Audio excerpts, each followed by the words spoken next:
안녕하세요, 유수입니다. 오늘은 입 밖에 내는 순간 손해보고 후회할 말 4가지라는 주제로 함께 하겠습니다. 말은 사랑하면서 나를 지키고 내가 원하는 일을 이루게 해주는 어떤 무기가 되죠. 거꾸로 나를 망하게 하기도 해요, 말은. 그래서 말은 끊임없이 관심을 가지고 계속 공부하고 관리를 해 나가야만 합니다. 우리가 이제 생각 자체는 우리 마음대로 사실 컨트롤 되는 게 아니잖아요. 그런데 그 생각, 컨트롤 되지 않은 그 생각대로 그대로 이제 말로 다 밖으로 생각을 말로 다 내뱉어 버리게 되면 결국 내 자신이 손해보게 되는 경우가 많아요. 생각이 그렇게 되더라도 그대로 입 밖으로 우리가 쏟아내지는 말아야 될 그런 말들이 있어요. 한번 제어하는 습관만 붙어도 우리가 이제 살면서 하는 대부분의 어떤 실수들을 많은 부분 줄일 수가 있죠. 자, 생각이 나더라도 입 밖으로는 내보내지 말아야 할 말 어떤 게 있을까요? 오늘 그 4가지를 함께 나눠보도록 하겠습니다. 첫 번째는요, 타인에 대한 미움이에요. 난 왜 걔가 주는 거 없이 미운지 모르겠다. 딱 비호감이야. 이런 사람들이 누구에게나 있어요. 그런 느낌 들 수 있죠. 그거 자체를 가지고 이제 누구를 탓하면 안 될 것 같아요. 그런데 그런 생각 그냥 혼자 그냥 하고 있어야 되는 거죠. 남한테 말하지 말고. 특히 내가 털어놓는 그 사람도 이제 아는 지인, 동료라면 더더욱 참 쓸데없는 말을 했구나 돌아서면서 후회하게 되는 거예요. 나도 알고 그 사람도 아닌 제3자를 내가 미워하는 말을 하는 거 말이죠. 그 사람이 혹시 이제 다른 사람한테 말할까봐 집에 가는 길에 톡으로 이제 내가 괜한 말을 했다 너한테 절대 아무한테도 얘기하지 마 이런 소리까지 해야 되면 그게 무슨 도대체 나만 손해보는 일이냐고요. 예를 들어서 이런 거예요. 이제 후배가 있어요. 무슨 일을 시켰더니 이제 따박 말대답을 해가지고 내 신경을 박박 긁었어요. 그냥 하는 법이 없어요. 그래갖고 이제 미운 털이 박힌 거예요, 나한테. 그걸 다른 동료한테 못 참고 얘기를 했어요. 그러니까 그 동료가 뭐라고 나한테 리액션을 하나 하면 그래? 그 친구가 이번에 신입들 중에서 제일 일 잘한다고 소문났던데 김 과장한테는 오히려 찍혔구나 이러면서 막 웃는 거예요. 그러면 나만 우스운 사람 되는 거예요. 상대가 같이 맞장구를 치면서 맞아 걔 정말 진짜 밉더라 이렇게 안 해주면 나만 바보 되는 거고, 같이 맞장구를 그 사람이랑 치면서 그 후배에 대해서 얘기를 해도 결국 뒤가 찜찜한 거고, 결국에 뭐겠어요? 말해놓고 나만 손해보고 후회할 일입니다. 또 어떤 거 있을까요? 배우자에 대한 미움. 그걸 내 부모한테 이야기하면 부모님은 속상해 하시고, 그리고 내 배우자와 부모님이 사이가 틀어질 거니까 그거는 또 무슨 나만 손해보는 일이겠어요. 이제 친구나 회사 동료한테 배우자에 대해서 막 흉을 봤다고 쳐요. 그러면 이제 나한테 참 이렇게 배우자가 이렇게 성의가 없다 이렇게 막 하면서 이제 흉을 봤어요. 그 미움에 대해서 미워하면서 막 얘기를 했어요. 그러면 그 동료가 있다가 어떻게 네 남편은 그럴 수가 있니? 어떻게 네 와이프는 그럴 수가 있니? 이렇게 같이 욕을 해도 은근히 기분이 나쁘고, 그렇다고 해서 네가 참아야지 그래도 너를 참아주고 사는 배우자인데 이렇게 하면 또 내 마음을 이해해주지 못하는 것 같아서 서운하고, 결국 뭐예요? 기분 나쁜 건 마찬가지예요. 그래서 그런 어떤 배우자에 대한 미움도 타인에게 이야기해봐야 나만 후회하고 나만 손해나는 일이라는 거죠. 자, 두 번째는요. 우리가 이제 말하면 손해보고 후회하는 일은 내가 도와준 상대의 비밀에 대해서 이야기하는 거예요. 그러니까 동료가 어려워서 돈을 이제 빌려줬어요. 갑자기 급하다고 해서요. 형제 중에 누가 이제 문제가 생겨서 그런 이제 합의금이 필요해서 막 이렇게 힘들어하는 걸 보고 이제 선뜻 준 거예요. 근데 그걸 다음날 다른 동료들한테 김대리 있잖아. 이만저만 해서 그 형제가 그렇게 아직도 속을 썩인데 그래서 내가 돈 해줬어. 너무 안 듣지 뭐냐. 이렇게 얘기했는데 그게 그 사람을 통해서 내가 도와준 사람이 귀에 들어갔다. 그러면 도와주는 공이 하나도 없어지는 거예요. 그날로. 아니 도대체 어떻게 그렇게 남의 비밀을 그렇게 얘기할 수 있을까. 오히려 더 서운해하는 거죠. 친구가 부부싸움을 대판하고 애들을 나한테 맡겨놨어요. 이틀만 부탁하자. 그러면서 이제 어디로 가버린 거예요.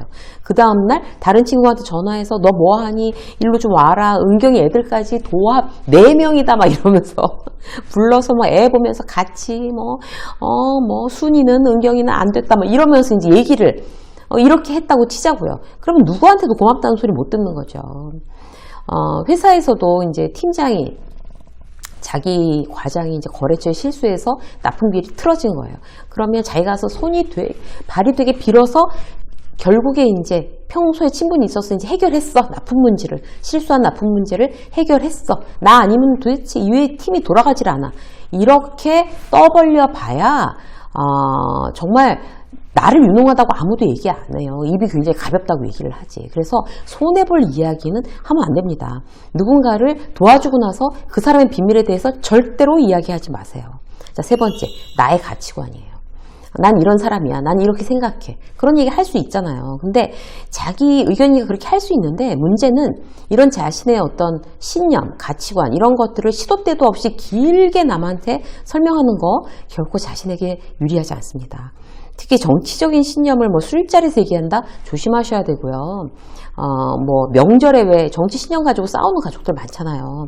정말 후회할 일이고 절대 쓸데없는 그런 손해보는 그런 일이에요. 그래서 자기가 원하고 지지하는 정당에 후원금 내고 얼마든지 지지하고 그거를 이제 다른 사람한테 설득하는 거 대단히 이제 그 필요 없는 일입니다. 회사에서 한번 예를 들어 볼까요? 어떤 회사를 다닌다는 거는 이제 자기 어떤 이제 끊임없는 어떤 성장을 추구를 해야 된다. 그래서 공부해야 되고 지속적으로 노력하지 않으면 퇴보하는 거다. 막 이제 이렇게 막 후배들한테 늘 매일 입버릇처럼 얘기했어요. 그러면서 본인은 노력하지 않아요. 그냥 놀고. 그렇게 되면 그 후배들이 어떻게 생각할까요? 차라리 아무 말도 안 하고 있는 선배보다 더 우습게 봅니다. 그래서 나의 신념이나 가치관은요, 말이 아닌 결과물로 보여주셔야 돼요. 결과물로. 특히 직장에선 그렇습니다. 전 이렇게 생각합니다. 이런 거 얘기할 필요 없어요. 그냥 이미 사람들이 다 보고 있기 때문에 결과로 증명해서 어필하는 거죠. 그래서 그게 사회생활이에요. 말없이 결과로 나의 성장을 보여주거나 나의 어떤 성취를 보여주는 거 훨씬 더 신뢰받는 사람이 되는 방법입니다. 한 가지만 더 볼까요?